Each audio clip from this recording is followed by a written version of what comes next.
नमस्कार, ये आकाशवाणी पटना है। अब आप अभिषेक दास से प्रादेशिक समाचार सुनिए।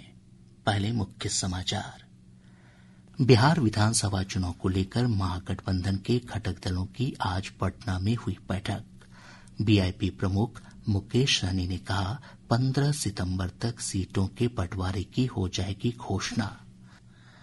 मुख्यमंत्री महिला रोजगार योजना के लिए आवेदन की प्रक्रिया कल से शुरू होगी।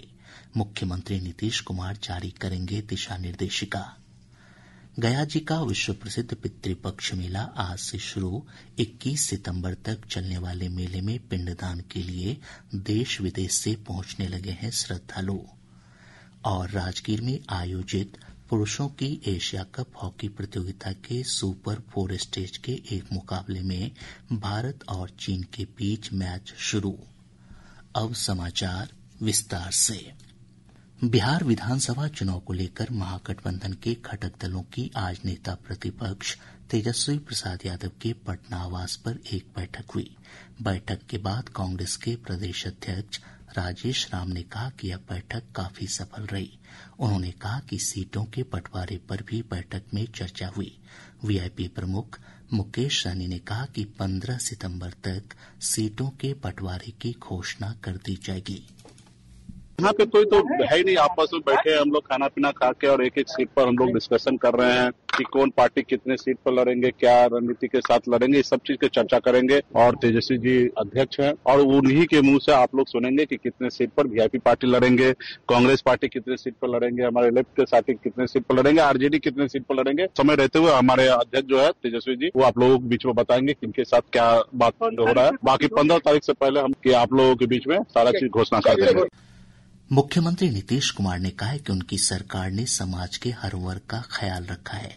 आज बक्सर के राजपुर में संवाद कार्यक्रम को संबोधित करते हुए उन्होंने कहा कि यदि आगामी विधानसभा चुनाव में एनडीए की सरकार बनती है तो 1 करोड़ युवाओं को नौकरी और रोजगार दिया जाएगा।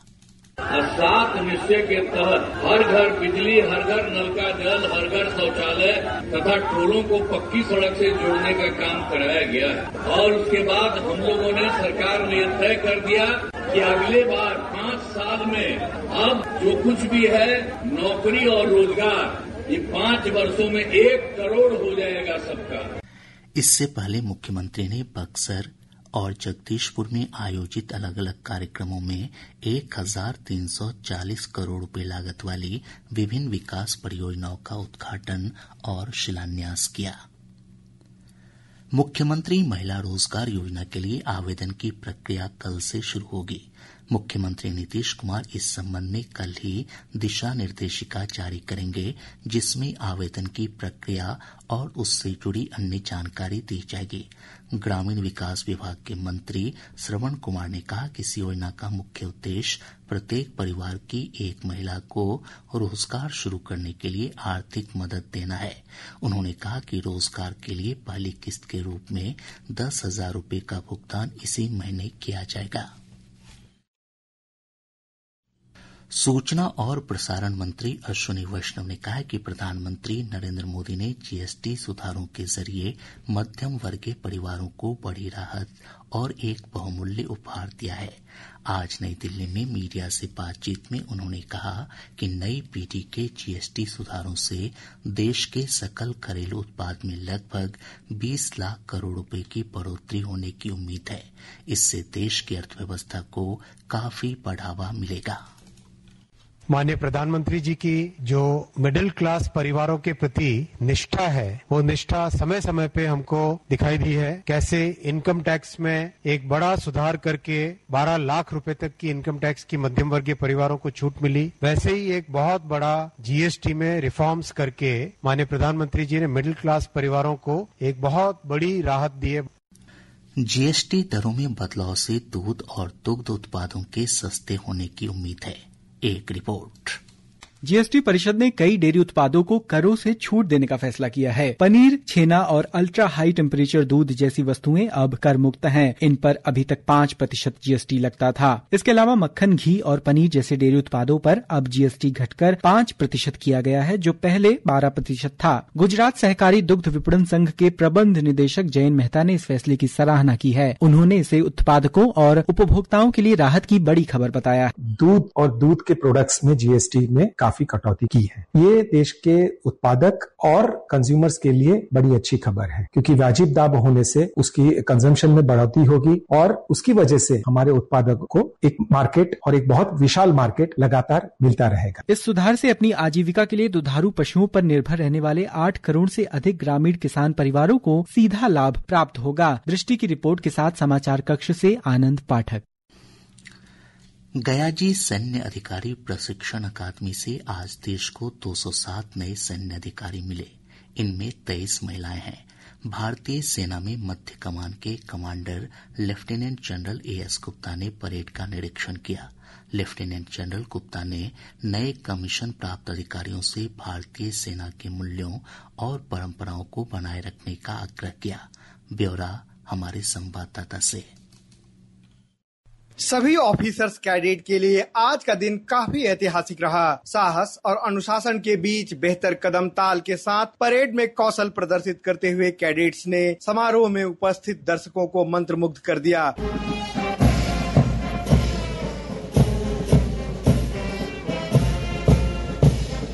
बड़ी संख्या में पासिंग आउट परेड देखने के लिए कैडेट के परिजन ओटीए गयाजी पहुंचे हुए थे। जैसे ही परेड संपन्न हुआ, कैडेट्स और उनके परिजनों की आंखों में खुशी के आंसू आ गए। देश के लिए अपने बेटे बेटियों को समर्पित करने वाले अभिभावकों को इस बार गौरव पदक प्रदान कर सम्मानित किया गया। गयाजी से धर्मवीर भारती के साथ धर्मेंद्र कुमार राय, आकाशवाणी समाचार, पटना।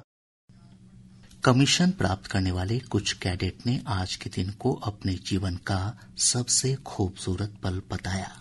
मेरा नाम ऑफिसर कैडेट रूपांशरी है। यहाँ पे हमारी ट्रेनिंग से हमें बहुत कुछ सीखने को मिला और हमें ये सीखने को मिला कि हम एक दूसरे का हाथ पकड़ के आगे कैसे बढ़ सकते हैं। और मैं आज के यूथ को यही मैसेज देना चाहूंगी कि मन में ठान लो और मन में ठानने के बाद वही करो जो आपका दिल चाहे। मैं लेफ्टिनेंट सिद्धार्थ दत्ता हूँ। मेरा घर गुवाहाटी असम से है। ट्रेनिंग में हमें बहुत सारी चीजें सिखाते हैं। हमें वेपन ट्रेनिंग सिखाया, personal combat, hand to hand combat सिखाया गया है, हमें टैक्टिक्स सिखाया गया। क्रेडिट अपने मम्मी और मेरे पापा को देना चाहता हूँ। मैं जबलपुर मध्य प्रदेश से हूँ और मैं यहाँ 1 साल पहले आई थी ट्रेनिंग करने। अभी मैं कोर ऑफ सिग्नल्स में कमीशन हो रही हूँ। प्रादेशिक समाचार आप आकाशवाणी पटना से सुन रहे हैं। ताजा समाचारों के लिए आप हमारे x handle AIR News_ Patna पर जा सकते हैं। गया जी का विश्व प्रसिद्ध पितृपक्ष मेला आज से शुरू हो गया है। पितृपक्ष मेला 21 सितंबर तक चलेगा। अपने पूर्वजों की मोक्ष प्राप्ति की कामना को लेकर देश विदेश से श्रद्धालु इस मेले में पहुंचते हैं। सहकारिता मंत्री प्रेम कुमार, भूमि सुधार और राजस्व विभाग के मंत्री संजय सरावगी, पर्यटन मंत्री राजू कुमार सिंह तथा वन और पर्यावरण मंत्री सुनील कुमार ने संयुक्त रूप से दीप प्रज्वलित कर मेले का उद्घाटन किया। ब्यौरा हमारे संवाददाता से। देश विदेश से आने वाले पिंडदानियों के स्वागत के लिए मोक्ष धाम विष्णु नगरी सज धज कर तैयार है। त्रिपाक्षिक श्राद्ध करने वाले अधिकतर पिंडदानी गया धाम पहुंच चुके हैं। पितृपक्ष मेले को लेकर पिंडदानियों के लिए विष्णु पद प्रांगण में जिला प्रशासन द्वारा विशाल पंडाल बनाया गया है। देश विदेश से आने वाले तीर्थ यात्रियों को धूप और बरसात से बचाव के लिए ब्रह्मसत, देवघाट, प्रेतशिला सहित कई अन्य विधि स्थलों पर भी पंडाल बनाए गए हैं। जिला प्रशासन स्तर पर तीर्थ यात्रियों को बुनियादी सुविधाएं उपलब्ध कराने के लिए हर संभव कोशिश की जा रही है। श्रद्धालुओं की सुविधा के लिए मेला परिसर में स्वास्थ्य शिविर बनाए गए हैं। साथ ही घाटों, वेदियों और पिंडदान स्थलों पर पूजा सामग्रियों के निरंतर उठाव के लिए विशेष टीमों का गठन किया गया है। इस बार गंगा जलापूर्ति योजना के अंतर्गत श्रद्धालुओं के लिए गंगा जल की विशेष व्यवस्था की गई है। मेले के दौरान विधि व्यवस्था, यातायात व्यवस्था के साथ नागरिक सुविधाओं की पर्याप्त व्यवस्था की गई है। पूरे मेला क्षेत्र को 17 सुपर जोन में बांटकर दंडाधिकारी, पुलिस पदाधिकारियों और पर्याप्त संख्या में पुलिस बल की तैनाती की गई है। इधर पंडा समाज के अनुसार इस वर्ष पितृपक्ष मेले में देश विदेश से करीब 15 लाख तीर्थ यात्रियों की पहुंचने की संभावना है। आकाशवाणी समाचार के लिए गया से धर्मवीर भारती।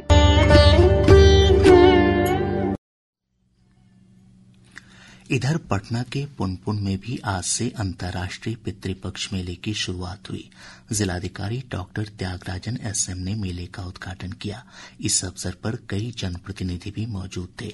गया में पिंडदान से पहले श्रद्धालु पुनपुन नदी के किनारे अपने पितरों की आत्मा की शांति के लिए पिंडदान और तर्पण करते हैं।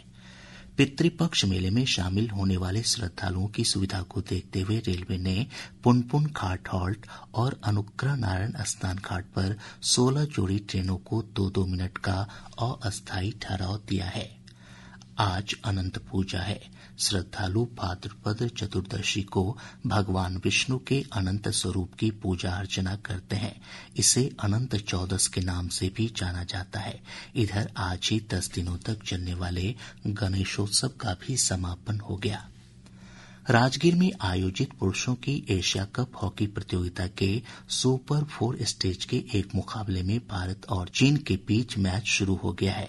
अभी तक एक जीत और एक ड्रॉ के साथ भारतीय टीम सुपर 4 स्टेज की अंक तालिका में 4 अंक के साथ पहले स्थान पर है।